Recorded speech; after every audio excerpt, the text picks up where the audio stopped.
12 names, 12 extraordinary lives, 12 endings that the world witnessed but never fully understood.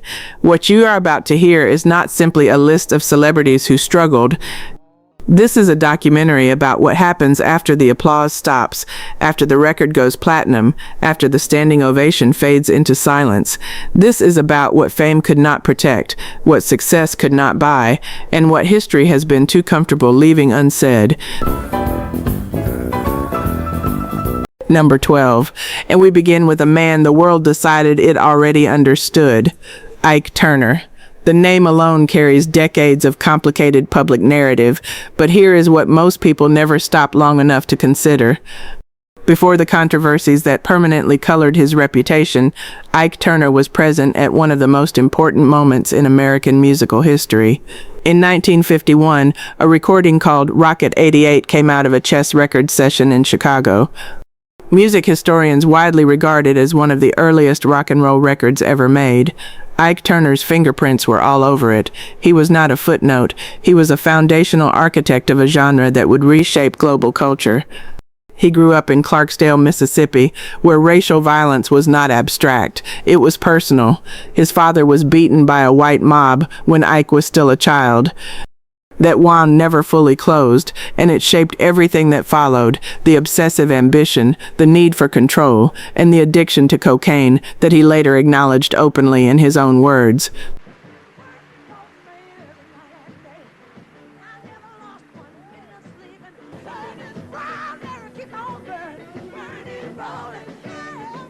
His professional partnership with Tina Turner produced one of the most commercially powerful acts in American music. When that partnership collapsed in 1976, Ike never truly recovered his footing. A Grammy came in 2007, just months before his death in December of that year. Recognition arrived, but quietly, and far too late. The industry celebrated what he built. It did not wait around for him at the end. Next, we moved to a man the entire world adored, a voice so smooth it seemed effortless. But behind that effortless elegance was a story of racial violence, industry betrayal, and a final hospital room that very few people ever knew about. When I give my Number 11. A voice that defined elegance itself, but elegance was never the full story. Nat King Cole rose from the church piano bench in Montgomery, Alabama, to become one of the most beloved vocalists in American history. His recordings crossed racial lines at a time when the country itself was still rigidly divided. His voice felt like comfort, like safety, like something the world could agree on. But what the world did not see was the cost of carrying that image. In 1956, while performing on stage in Birmingham, Alabama, Cole was physically attacked by members of a white supremacist group.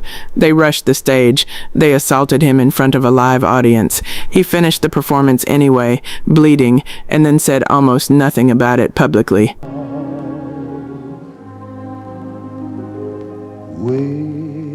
That silence was not weakness, it was survival.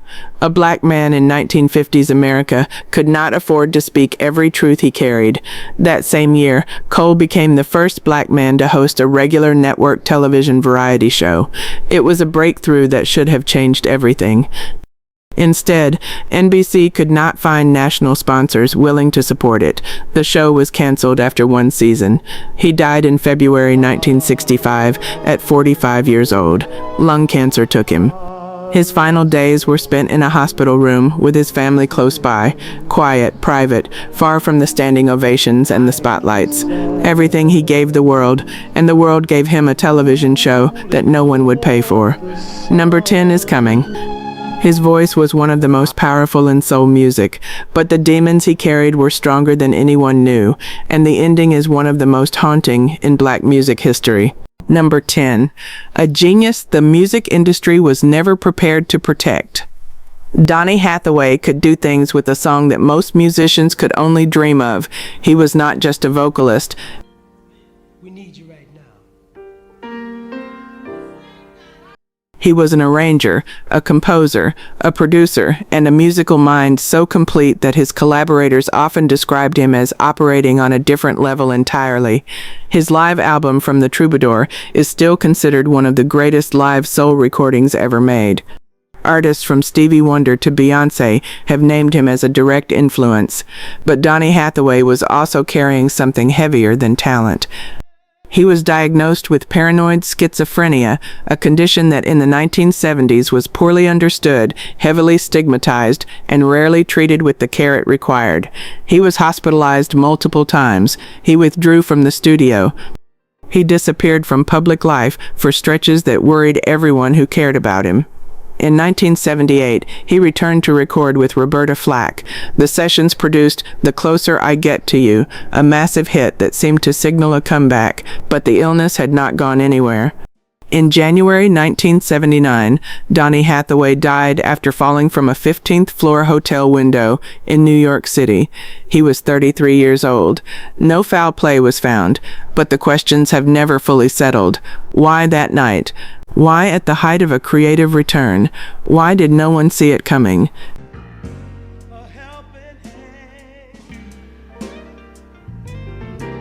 He left behind a catalog of genius that should have been twice as long. The music industry celebrated his talent. It never built the structure he needed to survive it. Number 9 takes us out of music entirely and into literature. A woman who helped define Black American storytelling, then died so forgotten that no one marked her grave. Number 9. A woman who preserved the voices of an entire culture, then lost her own place in it entirely. Zora Neale Hurston grew up in Eatonville, Florida, one of the first incorporated Black townships in America. That community gave her something most Black children of her era rarely received, a childhood where Black life was the center of everything, not the margin. She carried that foundation into every page she ever wrote. She became a central figure of the Harlem Renaissance, moving in circles that included Langston Hughes and the sharpest Black intellectual minds of the 1920s and 1930s. She studied anthropology at Columbia University under Franz Boas, and then traveled through the American South and the Caribbean documenting Black folklore, oral tradition, and spiritual practice. The work she brought back was extraordinary. It was also controversial among Black intellectuals who questioned her methods and her politics. Her 1937 novel, Their Eyes Were Watching God, is now considered one of the most important works in American literary history. At the time, it was met with deeply divided responses. Richard Wright criticized it publicly. The literary establishment moved on. By the late 1940s, her career had collapsed under financial pressure and a devastating false criminal accusation that was eventually dismissed but never forgotten. She worked as a maid to survive. She returned to Florida. She kept writing, but the doors had closed. She died in January 1960 in the St. Lucie County Welfare Home. She was buried in an unmarked grave. The woman who spent her life making sure Black voices were never lost was herself nearly lost completely. It took another Black woman writer, Alice Walker, traveling to Fort Pierce in 1973 and physically searching for her burial site to bring her back. If this documentary is already uncovering stories you never fully knew, subscribe right now. Every week, we release carefully researched countdowns that go beyond the headlines and into the complete truth of these remarkable lives. Like this video, share it with someone who needs to hear these stories, and tell us in the comments which celebrity in this countdown has surprised you most so far. The most powerful entries are still ahead, and the number 1 story will change the way you see everything that came before it. Number 8. A voice the world celebrated, a pain the world refused to hear. Phyllis Hyman was born in Philadelphia in 1949 and came to New York as a young woman with ambition and a voice that stopped rooms cold. Her contralto was rich, authoritative, and emotionally precise in a way that set her apart from almost everyone working in R&B during the 1970s and 1980s. She was not simply a singer, she was a complete performer whose stage presence matched every note she delivered. Her work with Norman Connors brought her early recognition. Her role in the Broadway production of Sophisticated Ladies showed she could hold her own in any theatrical setting. Her albums for Philadelphia International and Buddha Records produced recordings that her devoted fan base still returns to today. Living All Alone was not just an album title. Looking back at her documented interviews from that period, it reads as something far more personal. People go around the world Because Phyllis Hyman was not just performing, she was documenting her own life in real time. She spoke openly and repeatedly about her struggles with depression and bipolar disorder. She said clearly, in interviews that exist on record, that she was in pain. The industry heard a great voice. It did not build the support structure that a woman in genuine crisis required. On June 30, 1995, she died by suicide in her New York apartment. That same evening, her name was on the marquee at the Apollo Theater. Tickets had been sold. People were expecting her. She left a note.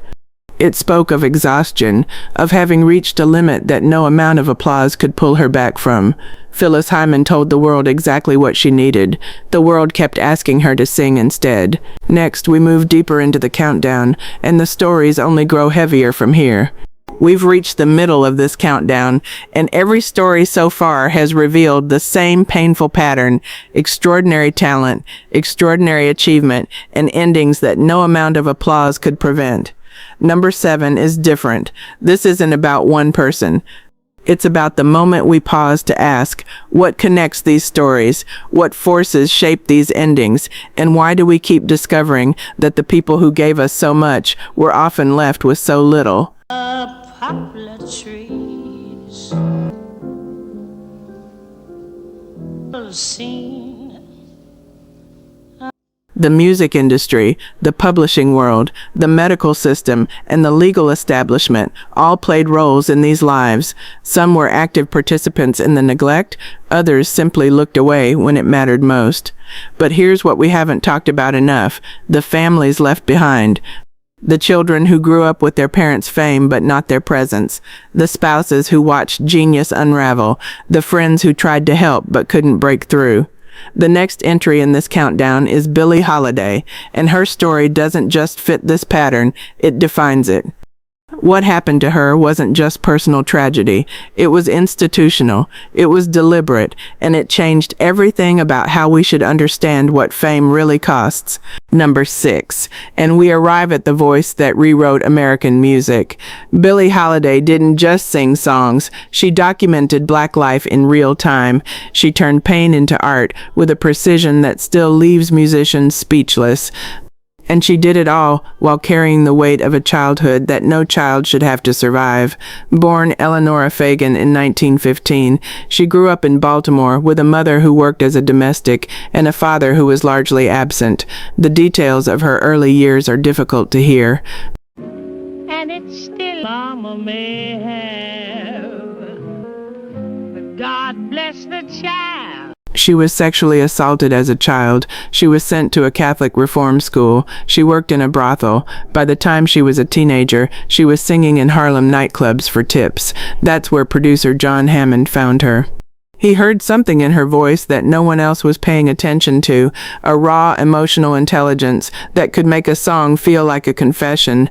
Her early recordings with Teddy Wilson's orchestra in the mid-1930s established her as something new in American music. But the moment that defined her career came in 1939 at Cafe Society in New York. That's where she first performed Strange Fruit, a song about lynching in the American South. Columbia Records refused to record it. She did it anyway. The song became her signature. It also made her a target. Because Billie Holiday didn't just sing about injustice, she lived it, and the government decided to make an example of her. What happened next wasn't just a personal downfall, it was a deliberate campaign to destroy her, and it worked. Number 5, a voice so naturally gifted that even his peers stopped what they were doing just to listen. Sam Cooke was born in Clarksdale, Mississippi in 1931, the son of a Baptist minister. Darling, you.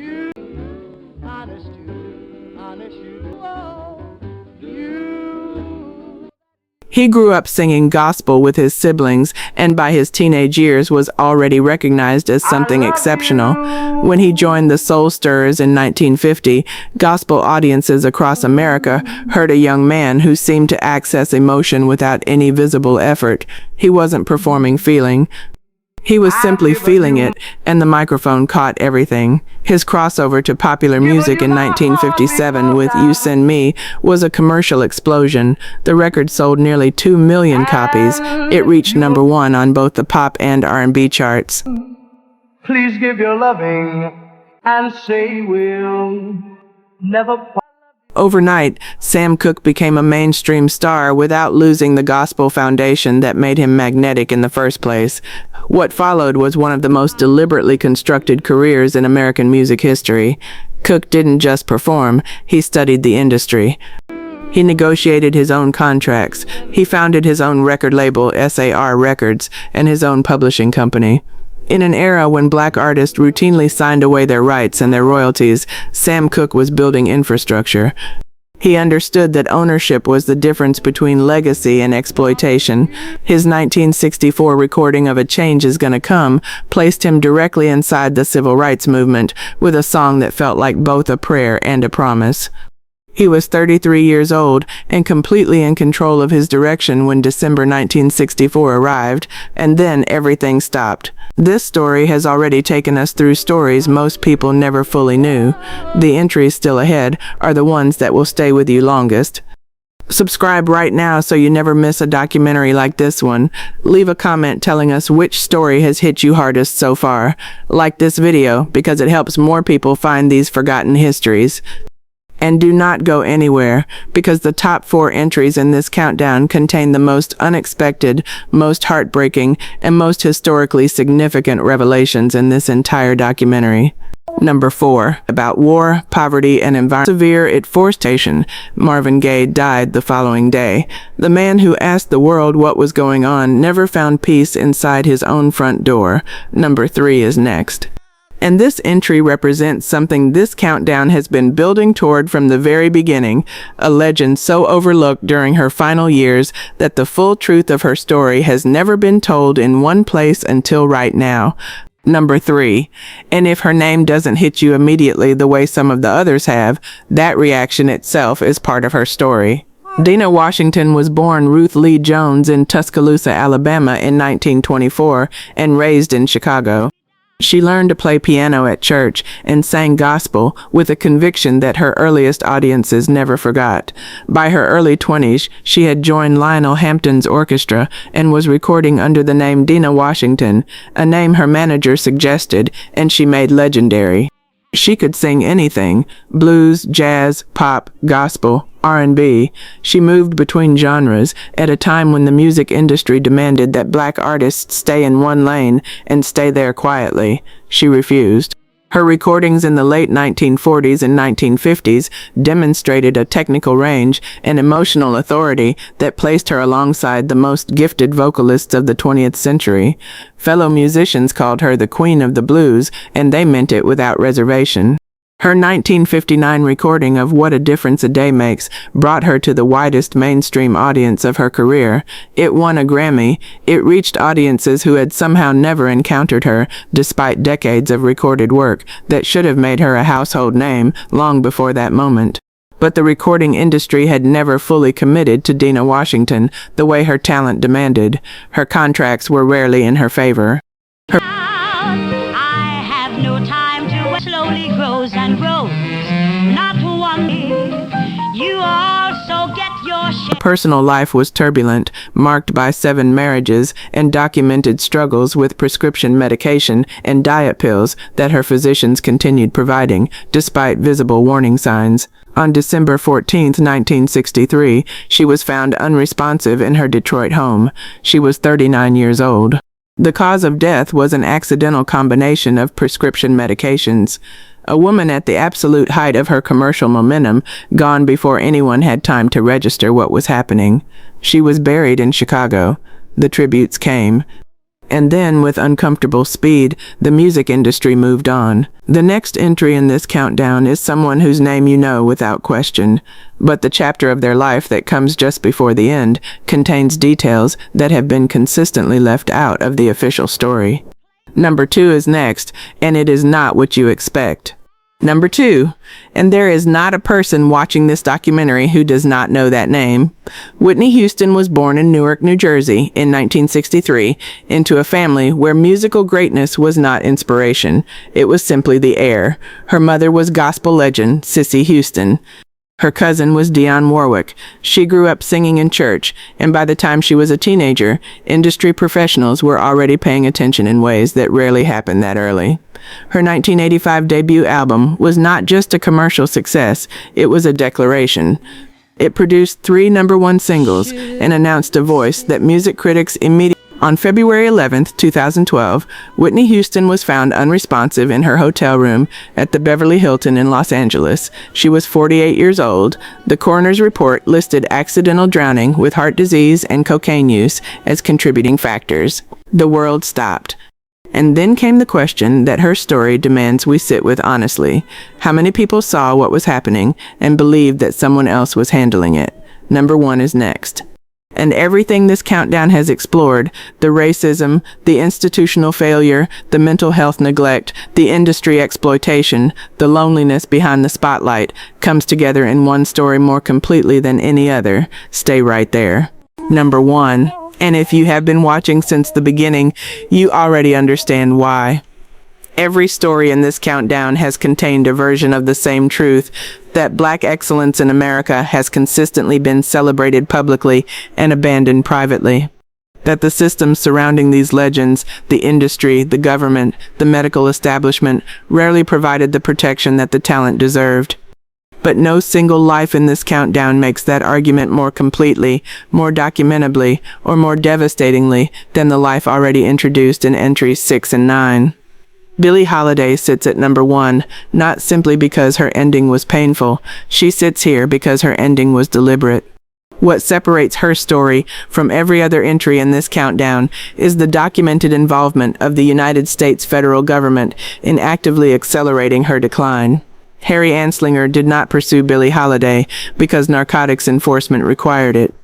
The historical record, including federal documents examined by subsequent scholars and journalists, shows a campaign shaped by racial animus and political opposition to a Black woman whose music carried an explicit civil rights message. Every other celebrity in this countdown was failed by systems that looked away. Billie Holiday was failed by a system that looked directly at her and chose destruction. She survived childhood trauma that would have broken most people before they reached adulthood. She built a career of permanent historical significance without the institutional support that white artists of comparable stature received as a matter of course. She performed Strange Fruit when her own record label refused to touch it. She kept recording and performing after her cabaret card was revoked, after her income was devastated, after federal agents made her professional life a continuous obstacle course. And she did all of that while battling an addiction that was never treated as the health condition it was, but was instead used as a weapon against her by the very government sworn to protect its citizens equally. She died at 44 under arrest in a hospital bed with 70 cents in her bank account. That is the number 1 entry in this countdown, not because her story is the saddest, but because it is the most complete illustration of every force this documentary has been examining from the very first chapter. 12 names, 12 extraordinary lives, and one truth that runs through every single story this countdown has told. Fame did not protect them. Talent did not protect them. Cultural significance, Grammy Awards, sold-out performances, landmark recordings, literary masterworks, and the genuine devotion of millions of people did not protect them from the forces working against them when the lights went down. Ike Turner built the foundation of a genre and died with his contribution still being debated. Nat King Cole broke a television barrier that the industry then refused to fund. Donny Hathaway left behind half a catalog because the support he needed never arrived. Zora Neale Hurston preserved an entire culture's voice and was buried without a marker. Phyllis Hyman told the world exactly what she needed and was handed a microphone instead. Sam Cooke owned his masters, understood the industry better than most, and was gone at 33. Marvin Gaye asked the hardest questions American music had ever heard and could not find safety inside his own home. Dinah Washington won a Grammy and was forgotten within a decade. Whitney Houston possessed the most commercially successful voice of her generation and was surrounded by people who watched her struggle without intervening effectively. And Billie Holiday was pursued, penalized, arrested, and left to die under government supervision with 70 cents to her name. These are not cautionary tales, they are historical documents. They are evidence of what happens when institutions celebrate black excellence without ever committing to protect the human beings producing it. These 12 legends gave everything they had. The least we can do is remember them completely. If you stayed until the very end, thank you for spending this time honoring these remarkable lives. Subscribe now for more carefully researched black celebrity documentaries that preserve important legacies, celebrate extraordinary lives, and uncover the stories history should never forget. Leave a comment telling us which of these 12 stories affected you most deeply, which name you knew before today, and which one genuinely surprised you. If there is a legend you believe deserves their own full documentary countdown, tell us in the comments right now. Share this documentary with someone who needs to hear these stories. These conversations are how these legacies stay alive, and that matters more than any view count ever will.